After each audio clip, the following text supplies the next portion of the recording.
Friends, இன்றைக்கி பட்டு பாவாடை சட்டை எப்படி தைக்கிறதுன்னு பார்க்கலாமா? அதுக்கு நான் முதல்ல அளவு சட்டை எடுத்திருக்கேன்.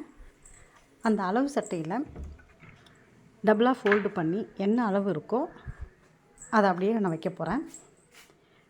அதுக்கு என்னுடைய அளவு சட்டையில் வந்து 1 இன்ச்சு எக்ஸஸாக கேட்டிருந்தாங்க. ஸோ நான் 2 இன்ச் அளவு மார்க் பண்ணுறேன். எனக்கு மடித்து தைக்க 1 இன்ச்சும் எக்ஸஸாக கேட்ட 1 இன்ச்சும் வந்துடும். அந்த மார்க்கர் மேலே நம்மளுடைய அளவு சட்டையை கரெக்டாக ஃபோல்ட் பண்ணி வச்சுருக்கேன். சுருக்கெல்லாம் இல்லாமல் நம்ம ஏற்கனவே சுடிதார்லாம் வெட்டணும்ல, அதே மெத்தட் தான்.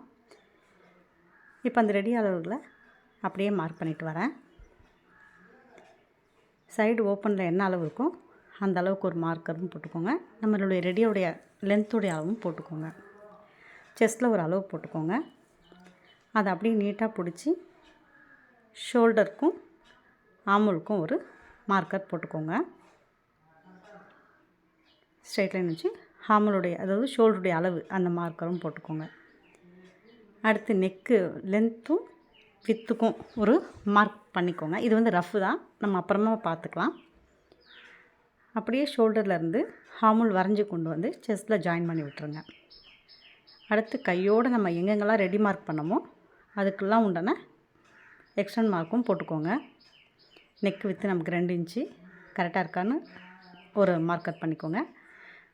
அதோடைய உயரம் வந்து நம்ம அளவில் இருக்கிறத மார்க் பண்ணியிருக்கோம், ஆனால் நம்ம அது கரெக்ஷன் பண்ணி தான் வைக்க போகிறோம். நான் இப்போதைக்கு அதெல்லாம் ரஃப்பாக தான் போட்டிருக்கேன். அடுத்து ஸ்லீவ் எந்த அளவு நம்ம பிடிக்க போகிறோமோ அந்த அளவுக்கு ஒரு மார்க் பண்ணிக்கோங்க. செஸ்ட்டுக்கிட்ட ஒரு 1.25 இன்ச்சு, வேஸ்ட்டில் ஒரு 1.25, பாட்டத்துக்கிட்ட வரும்போது எப்போவுமே 1 இன்ச்சு. சரிங்களா? அந்த மாதிரி வச்சு மார்க் பண்ணி எடுத்துக்கோங்க. எல்லா மார்க்கையுமே ஜாயின் பண்ணிக்கோங்க. நம்ம கரெக்டாக ரெடி மார்க் போட்டிருக்கோமா, அதோட எக்ஸ்ட்ரா நம்ம பிடிக்கிற மார்க்கும் போட்டிருக்கோமான்னு ஒரு வாட்டி பார்த்துட்டு நம்ம கட் பண்ண ஆரம்பிக்கலாம். இப்போ நான் வந்து ஃப்ரண்ட்டை வந்து ஃபோல்டிங்கில் போட்டு தான் நான் கட் பண்ணியிருக்கேன். ஃபோல்டிங் பக்கம் என் சைடு இருக்க மாதிரி இருக்கும், பார்த்திங்கனாலே தெரியும். அந்த அளவு தான் நான் இப்போ இதை வச்சு மார்க் பண்ணியிருக்கேன்.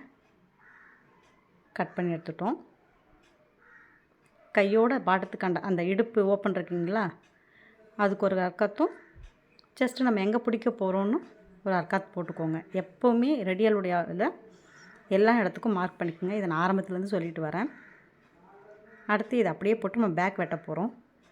அதுக்கு முன்னாடி நமக்கு ஊக்கு கட்டுறதுக்கு தேவையான அளவு எவ்வளோ நீங்கள் வைக்க போகிறீங்களோ பார்த்து அதுக்கேற்ற மாதிரி எக்ஸ்டெண்ட் பண்ணிக்கலாம். நான் ஒரு 1.5 இன்ச் வைக்கிறேன். அந்த 1.5 இன்ச்சை மார்க் பண்ணி ஸ்ட்ரெயிட் பண்ணிக்கோங்க. ஸ்ட்ரெயிட் பண்ணிட்டு நம்ம ஃபோல்டு பண்ணி வச்சுருக்கோம் இல்லைங்களா ஃப்ரண்ட்டு, அதை அந்த 1.5 இன்ச்சு மார்க்கரில் அப்படியே வச்சு நீட்டாக போட்டு நீங்கள் ஒரு மார்க் போட்டுட்டு வெட்டிக்கோங்க. நான் வந்து இப்போ அப்படியே தான் போட்டு வெட்ட போகிறேன். சரிங்களா? நான் அப்படியே வெட்டுறேன். இந்த 1.5 இன்ச்சு இருக்கும் இல்லைங்களா, இதை நம்ம இப்போ வெட்ட வேண்டாம். நீங்கள் வெட்டிக்கிட்டே வரும்போது அது ஸ்ட்ரெயிட் பார்த்தே நீங்கள் வெட்டிக்கலாம். இப்போ நான் வெட்டிக்கிட்டு வர மாதிரியே ஆமுல்லாம் நீங்கள் வெட்டிட்டு வந்துட்டு ஷோல்டரில் வரும்போது ஸ்ட்ரெயிட்டாகவே வெட்டிக்கோங்க. நம்ம அப்புறமா பார்த்துட்டு அதை நம்ம கட் பண்ணி எடுத்துக்கலாம்.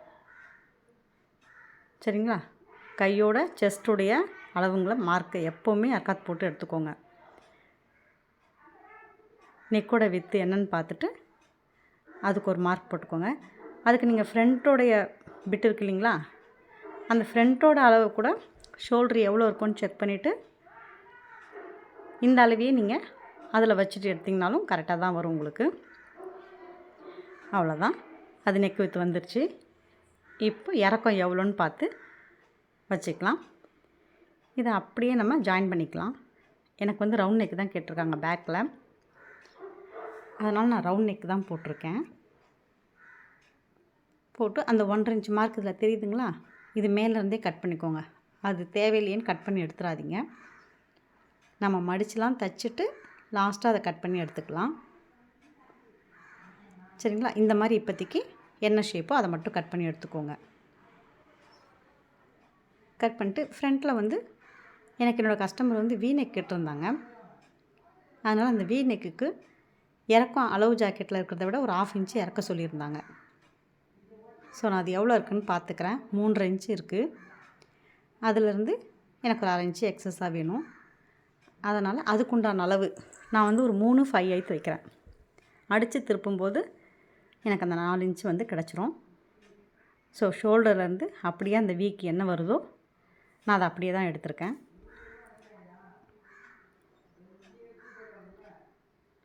நம்ம ஒரு அளவு சட்டைங்களை வச்சு என்ன மாடல் வேணாலும் நம்ம பண்ணலாம். இப்போ எனக்கு அளவில் கொடுத்துருக்கிறது ஒன்று, அதோடய மாடலாக வந்து பஃப் கை கேட்டிருக்காங்க. ஸோ நான் பஃப் கைக்கு உண்டான அளவு தான் நான் கட் பண்ணிக்கிட்டு இருக்கேன்.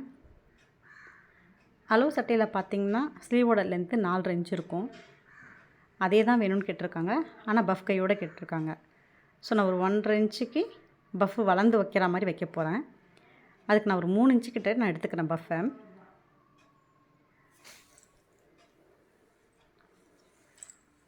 இது வந்து பஃப்பு சுருக்கிறதுக்கான நான் எடுத்திருக்கேன். இப்போ அந்த 3 இன்ச்சு கீழே நீங்கள் அப்படியே அந்த ஸ்லீவ் நார்மல் ஸ்லீவை வச்சிங்கன்னா கூட ஒரு ஆமோல் கிட்ட வர மார்க்கர், ஓப்பனிங் மார்க்கர் இது எல்லாமே நீங்கள் அப்படியே கூட மார்க் பண்ணி எடுத்துக்கலாம். நான் இப்போ தனியாக தான் மார்க் பண்ண போகிறேன். அளவு கரெக்டாக இருக்கான்னு செக் பண்ணிக்கிட்டேன். இப்போ பஃப்புக்கு தேவையான 3 இன்ச்சு அதுக்கு ஒரு மார்க் போட்டுக்கிட்டேன். இந்த அளவு தான் நம்ம கேதர் கொடுக்க போகிறோம். இந்த அளவு அப்படியே நம்ம சுருக்கி நம்ம அளவு ஜாக்கெட்டுக்கு கொடுக்க போகிறோம். ஓப்பன் எனக்கு 4.5, ஸோ 5.5 வச்சுருக்கேன். ஆமூலில் 5 இருந்தது, நான் ஒரு 5.25 கிட்ட வச்சுருக்கேன். பஃப்புக்கு தேவையான 1.5 இன்ச்சு, அதாவது வளர்ந்து வர்றதுக்கு. கேதரிங்க்கு வந்து நான் 3 இன்ச்சு கிட்ட வச்சுருக்கேன். சரிங்களா, ஃபோல்டிங்கில் வச்சுருக்கேன். இது வந்து 1.5 இன்ச்சு. இதுதான் நம்ம நார்மல் ஸ்லீவோடைய சென்டர் லைன் இல்லைங்களா. அங்கேருந்து அப்படியே அந்த ஷேப்பை ஆமோல் கிட்ட வரைஞ்சி எடுத்துக்க போகிறேன். அதுக்கு ஒரு 3 இன்ச்சு நான் வச்சுக்கிருக்கேன். இது நீங்கள் முன்ன பின்ன கூட நீங்கள் வைக்கலாம். நீங்கள் எவ்வளோ சுருக்குறீங்களோ அந்த அளவுக்கு அந்த பஃப்பும் அழகாக நிற்கும். ஆமோலில் குழந்தைங்களுக்கு அதை கரெக்டாக போய் உட்காரும். நம்ம நார்மலாக வைக்கிற மாதிரி 3.5 3.25 அப்படிலாம் வைக்கணும்லாம் கிடையாது. அந்த இடத்துல ஆமோல் சின்னதாக தான் வரும். இப்போ இப்படியே நார்மல் ஸ்லீவ் மாதிரியே வரைஞ்சி கொண்டு வந்து பஃப்பை கொண்டு வந்து ஜாயின் பண்ணிவிடுங்க. ஓகேங்களா. நார்மலாக வரைகிறதே நான் பஃப்புக்கு மேலே தூக்குறேன். அந்த 1.5 இன்ச்சு மட்டும்தான் நமக்கு பஃப் கிடைக்கும். நான் இது உங்களுக்கு ஸ்டிச் பண்ணி காட்டுறேன், அது எப்படி இருக்குன்னு பாருங்கள். இப்போ இது அப்படியே கரெக்டாக இருக்கான்னு பார்த்துட்டு நம்ம கட் பண்ணி எடுத்துக்கலாம்.